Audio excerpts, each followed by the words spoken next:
তারপর দলিল পত্র নিয়ে ঠিক জায়গায় পৌঁছে দিলে নগদ 500 স্বর্ণ মুদ্রা পুরস্কার।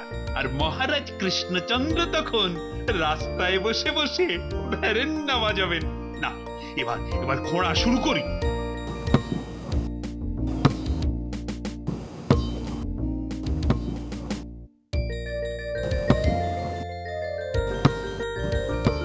কোথায় গেল? আরে চাবিটা কোথায় গেল? না, এদিকেও তো চাবিটা নেই। না, চাবিটা আমায় পেতেই হবে। ওহ, আয় চল চল, এবার বেটাকে হাতে নাতে পাকড়াও করি।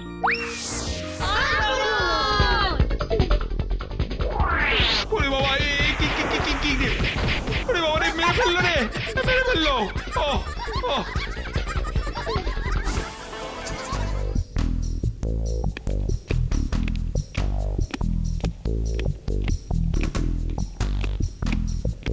মহারাজ, গোপন সংবাদ আছে। বলো বলো, শীঘ্র বলো। মুর্শিদাবাদের নবাব আপনার রাজ্যে এক গুপ্তচরকে পাঠাচ্ছেন। সে কি?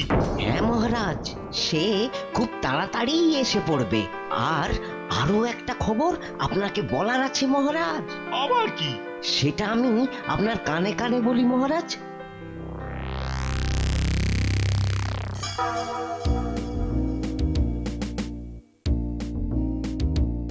আরে পুটি, এবার পুজোয় কতগুলো জামা কাপড় পেলি বলতো? 5টা। আমার 5টা। আমার 6টা। আমার 4-4টে। তাই নাকি? খুব ভালো খুব ভালো। আরে এবার তো তোদেরই পুজো মনে হচ্ছে রে। এবার আমাদের দুর্গা ঠাকুরটা কত বড় হবে গোপাল দাদু?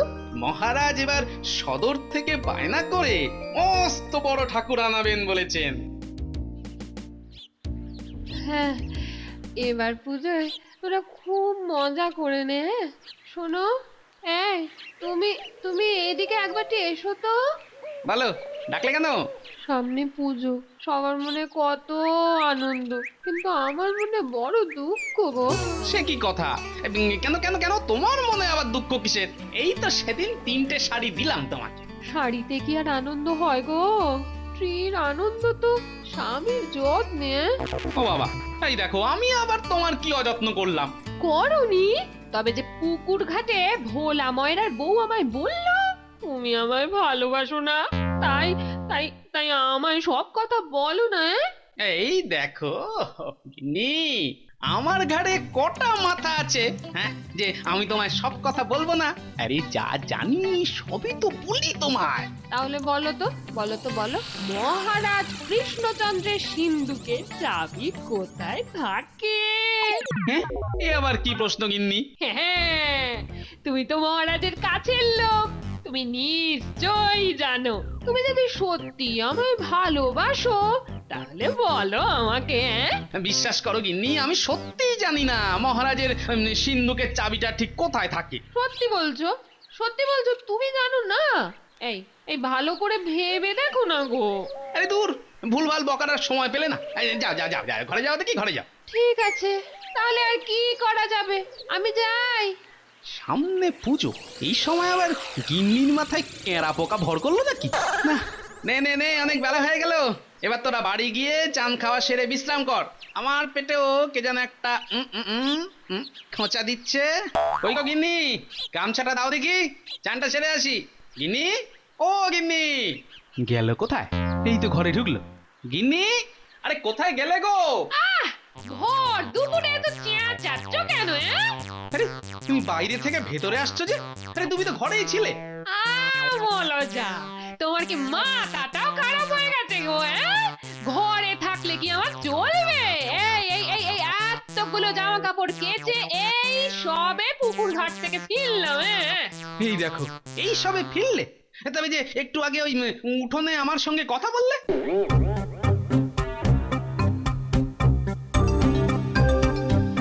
এক পলকের একটু দেখা আরো একটু বেশি হলে ক্ষতি কি যদি কাট।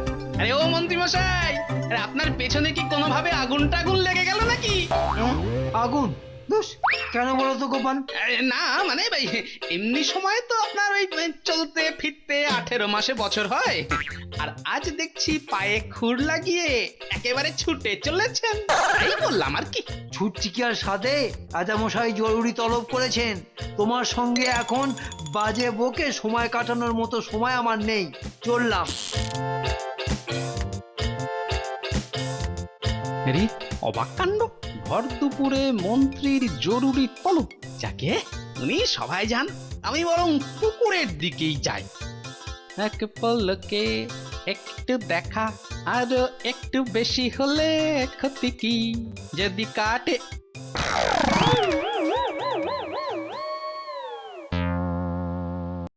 কি এই তো একটু আগে মন্ত্রী মশাই রাজসভার দিকে চলে গেলেন, তাহলে তাহলে ওই দিক থেকে আবার আসছেন কি করে? হ্যাঁ, আরে আমি কি ভুল দেখছি নাকি? না না, মন্ত্রী তো। কি হে গোপাল, ভর দুপুরে এরকম ভ্যাবলাকান্তের মতো এখানে দাঁড়িয়ে আছো কেন? না, তার আগে আপনি বলুন তো মন্ত্রী মশাই, এই একটু আগেই তো আপনি রাজপ্রাসাদের দিকে চলে গেলেন মহারাজের সঙ্গে জরুরি কথা বলতে, তা আবার আপনি ওই দিক থেকে এখানে এলেন কি করে? এতক্ষণে বুঝলাম মহারাজ ঠাকুরের বায়না দিতে আমাকে কেন পাঠিয়েছেন, তোমাকে কেন নয়। মানে মানে তুমি পাগল ছাগল হয়ে গেছো। বেশি খেয়ে খেয়ে না তোমার পেটটাই শুধু ঢোলের মতো ফুলেছে, মাথায় ছিটে ফোটা বুদ্ধি গজায়নি।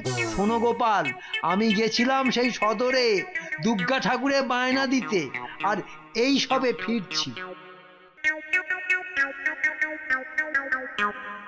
কিন্তু কিন্তু আমি তো একটু আগে মন্ত্রীকে, এই দেখো, আমার কি তাহলে সত্যি মাথাটা খারাপ হয়ে গেল? প্রথমে গিন্নি, তারপরে মন্ত্রী, এদের সবাইকেই আমি দুবার দুবার করে দেখছি কেন? না গোপাল না, ঠাকুর আসার আগেই অন্য একটা লোক এ রাজ্যে এসে কোনো ক্ষতি করতে চাইছে। ক্ষতি? না, একটু খোলসা করে বলুন তো মহারাজ। নবাব এক গুপ্তচরকে এ রাজ্যে পাঠিয়েছেন, সে আবার অতি ধূর্ত এক লোক। সে কি? নবাব তাকে কেন পাঠিয়েছে মহারাজ? মনে হয় আমার সিন্ধুক থেকে এ রাজ্যের দলিল চুরি করার জন্য। তুমি তুমি বুঝতে পারছো তো গোপাল, দলিল চুরি হয়ে গেলে কি সর্বনেশে কাণ্ডটাই না ঘটবে। হ্যাঁ, বিলক্ষণ বুঝতে পারছি মহারাজ।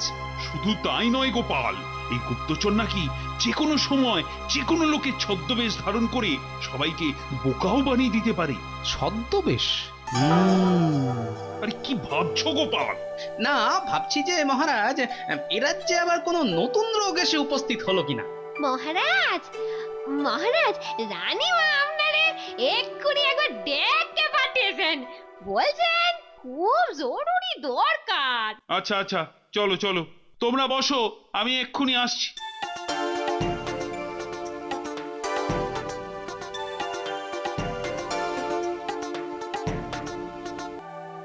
মন্ত্রীমশাই, বসিয়া বসিয়া ম্যাজ ম্যাজ করে গা, সেই যে গেল, রাজা তো এখনো ফিরিল না। চুপ করো, রাজামশাই রানীমার কাছে গেছেন। না না মানে দরকারি কথা আছে বললেন, কিন্তু কিন্তু এত সময় পার হয়ে গেল, এখনো তো এলেন না। হ্যাঁ, কোনো সংবাদও তো পাঠালেন না। সব কিছু কেমন যেন গন্ডগোলের মনে হচ্ছে। ওই তো মহারানী এসে গেছেন। হ্যাঁ মন্ত্রী, আমি মহারাজের কাছে জানতে এলাম মা দুর্গার বায়না দেওয়া আছে কিনা। তা তিনি কোথায় গেলেন বলুন তো? ও মা, কিছুক্ষণ আগে দাসীকে দিয়ে আপনিই তো ওনাকে ডেকে পাঠিয়েছিলেন, উনি তো আপনার কাছেই গেলেন। সে কি কথা, উনি তো আমার কাছে যাননি। জাননি, কিন্তু কিন্তু মহারাজ তো অনেক আগেই বেরিয়েছেন। তাহলে কোথায় গেলেন উনি? কি হবে এখন? রানীমা, আপনি উতলা হবেন না, আপনি অন্দর মহলে যান, আমি দেখছি। সবাই মিলে এক্ষুনি মহারাজকে খুঁজতে শুরু করো। হালচাল তো ভালো বলে মনে হচ্ছে না।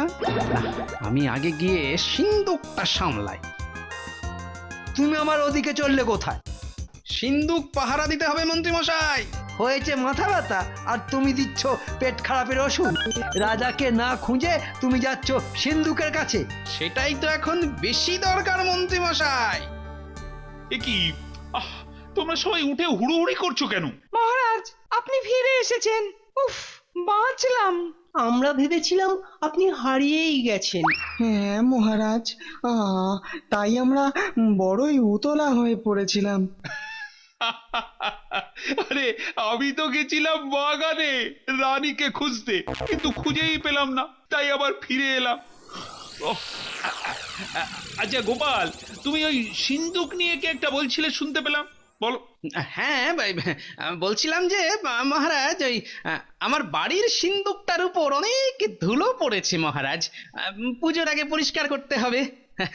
সন্ধে হয়ে গেল, তাহলে আমি এখন আসি মহারাজ, আসি। আচ্ছা আচ্ছা, যাও যাও। মহারাজেরও দেখছি সেই রোগ ধরেছে। রি বাবা, ব্যাপারটা তো মোটেও সুবিধের নয়।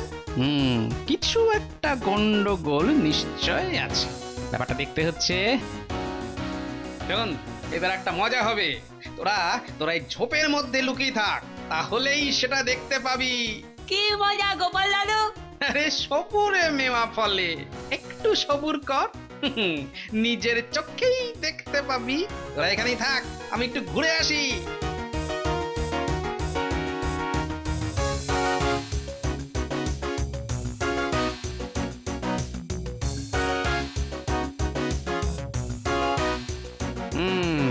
তার মানে আমার সন্দেহটাই দেখছি ঠিক। মহারাজ, তুমি কিন্তু এখন এখানে এত রাতে কেন গোপাল? কি চাও? না আসলে আমার ওই শাশুড়ি ঠাকুরন হঠাৎ করে একটু অসুস্থ হয়ে পড়েছেন তো, তাই মানে। আরে তাতে আমি কি করব শুনি? না, আপনি কিছুই করবেন না মহারাজ, যা করার আমি করব। তা করো গে, যাও। এখানে এসেছো কেন? না, আমাকে তো তাহলে কদিনের জন্য একটু বাইরে যেতে হবে মহারাজ, সেই জন্যই। অনুমতি তো দিয়েই দিয়েছি, যে চুলোর দুয়ারে পারো যাও, যাও গিয়ে তাড়াতাড়ি। যাব মহারাজ, যাব, কিন্তু যাওয়ার আগে ওই সিন্দুকের ব্যাপার থাকি। ও কথা না হয় পরেই একদিন বলবো। সিন্দুকের ব্যাপারে আবার কি কথা? থাক না মহারাজ, ও কথা পরে বললেও চলবে। হ্যাঁ, আমি আদেশ করছি, এখনই বলো গোপাল, বলো। অত উত্তেজিত হবেন না মহারাজ, অত উত্তেজিত হবেন না। বলছি। আসলে ওই সিন্দুকের চাবিটা তো আপনি আমায় রাখতে দিয়েছিলেন, আমি সেটা। কি সেটা? আরে সেটা কি মানে, কোথায় আছে চাবিটা? সেটা আমি ওই আম গাছের তলায় মাটি খুঁড়ে লুকিয়ে রেখেছি মহারাজ। যে জানে না সে কোনোদিন খুঁজেও পাবে না। আহাম্মক, অত দামি জিনিস কেউ ওইভাবে রাখে? ঠিক আছে, যা হবার হয়েছে, তুমি এখন বিদে হতো বাবু, তাড়াতাড়ি। যে আজ্ঞে মহারাজ।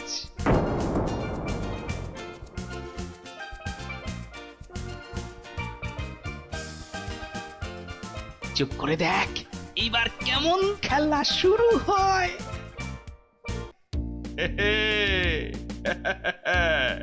আরেকটু পরেই সিন্দুকের চাবি আমার হাতে, তারপর দলিল পত্র নিয়ে ঠিক জায়গায় পৌঁছে দিলে নগদ 500 স্বর্ণ মুদ্রা পুরস্কার। আর মহারাজ কৃষ্ণচন্দ্র তখন রাস্তায় বসে বসে ভেরেন্না বাজাবেন। না, এবার ঘোড়া শুরু করি।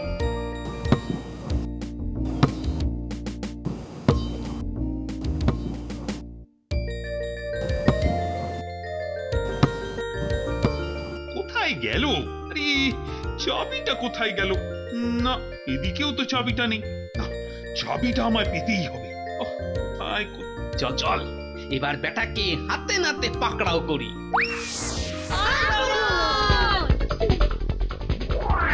ওরে বাবা, কি রে? ওরে বাবা রে, মেরে ফেললো। ও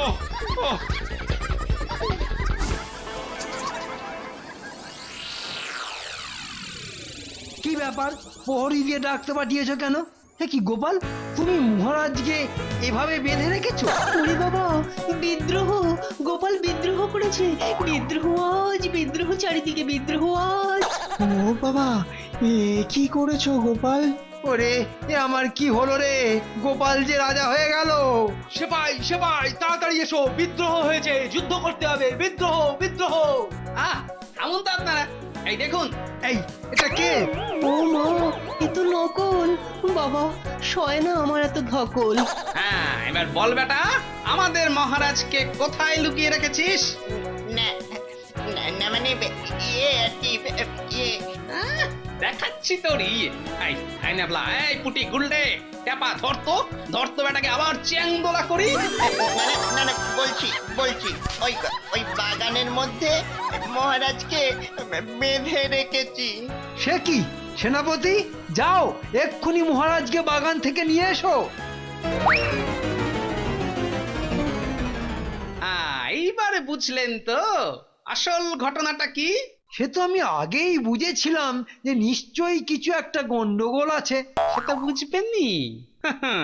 আপনি তো বুদ্ধিমান লোক, তবে কি না আপনার বুদ্ধিটা ওই চোর পালানোর পরে বেরিয়ে আসে, এই আর কি। ওরে বাবা রে, হাঁপ ছেড়ে বাঁচলাম। বাবা, হাত পা গুলো একেবারে ব্যথা ব্যথা হয়ে গেছে। গোপাল, আরে ও গোপাল। এই যে মহারাজ, আর কোনো চিন্তা নেই। আপনাকে যে বেঁধে রেখেছিল সেই ছদ্মবেশী গুপ্তচরটা এখন আমাদের জালেই বাধা পড়েছে। হ্যাঁ, এই বেটা, আজকে তোকে গরম তেলে লুচির মতো ভাজবো। আমার ছেড়ে দিন, আমার ভুল হয়ে গেছে। ভুল? বেটা শয়তান, নবাবের ল্যাংবট, নবাবই তোকে আমার দলিল চুরি করতে পাঠিয়েছিল, তাই না? না না মহারাজ, নবাব নয়, ওই পুরস্কারের লোভ দেখিয়ে ওনার উজির মশাই আমাকে এখানে পাঠিয়েছিলেন মহারাজ। হ্যাঁ, তোকে তো পুরস্কার দেবই সেনাপতি। এই এক্ষুনি এই বেটা জোচ্চোরের মাথা ন্যাড়া করে ঘোল ঢেলে গাধার পিঠে উল্টো করে চাপিয়ে এ রাজ্য থেকে বের করে দাও। এক্ষুনি বের করো। সত্যি সত্যি গোপাল, আরো একবার তোমার জন্যই আমি আর আমার রাজ্য রক্ষা পেল। কিন্তু গোপাল, তুমি কি করে বুঝলে বলো তো যে গুপ্তচরই আমার ছদ্মবেশ নিয়ে সবাইকে বোকা বানাচ্ছে? চুলকানি মহারাজ, চুলকানি। কথায় বলে না, স্বভাব যায় না মোলে। ওই বেটা গুপ্তচর আমার বউ সাজুক আর মন্ত্রী মশাই সাজুক, কেবল কান চুলকোতেই থাকে। ওকে যখন আপনার ছদ্মবেশ নিয়ে ওই সিংহাসনে বসে কান চুলকোতে দেখলুম, তখনই সব জলের মতো পরিষ্কার হয়ে গেল। চমৎকার গোপাল, সত্যি সত্যি তোমার কোনো তুলনা নেই। এই মন্ত্রী, আজ থেকে গোপালের মাস মাইনে আরো 50 টাকা বাড়িয়ে দাও। মহারাজ, ওই ছদ্মবেশীটাকে ধরতে এরাও কিন্তু আমাকে অনেক সাহায্য করেছে। তাই নাকি? মন্ত্রী, ওদেরকেও তুমি অনেক খেলনার মিষ্টি কিনে দেওয়ার ব্যবস্থা করো তাড়াতাড়ি। জয় গোপাল দাদু জয়, জয় গোপাল দাদু জয়।